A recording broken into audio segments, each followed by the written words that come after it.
Guys, mo na ang tugbusan mo gapon, gibutan na mo og beam. Para lig-on yung kayo kay taas mo ganit pa lang sa taas god. Pustihan mo. Tawran pa nag-stirrup. Ipa-welding lang ako para dali ra kay magikot ang mo lihok-lihok man mo kikiay. Mana ipa-welding lang, suportaran lang tarwer.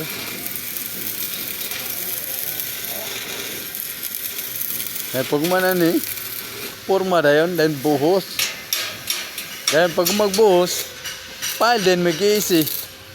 Sangko sa taas. Di pa. Kada beam tungod. Lintel beam eh. Tawad mig lintel beam. Dahil pile na po. Dahil lintel beam na po. Pile na po. Hantol mo sangko yun. Murag upat kanda na. Ikan dire. Kaya katong ikaw pat, ang katong naman itong gadalag design ko sa atop good. Yung labaw sa atop. Habog yun. 3 meters kapin good ang gabugon. Si Wilmer ang welder na mo dire.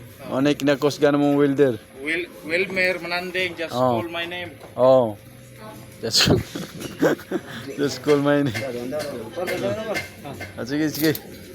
Let's contact Rento to Aito Amo na to. Amo na to. Guys, salamat guys. Kay murag taas ang video guys. Kay kanero bang taas ang video guys. Wa kay ganaham tanaw. Kay kapuyang sig tanaw. Sige guys, salamat guys. Thank you.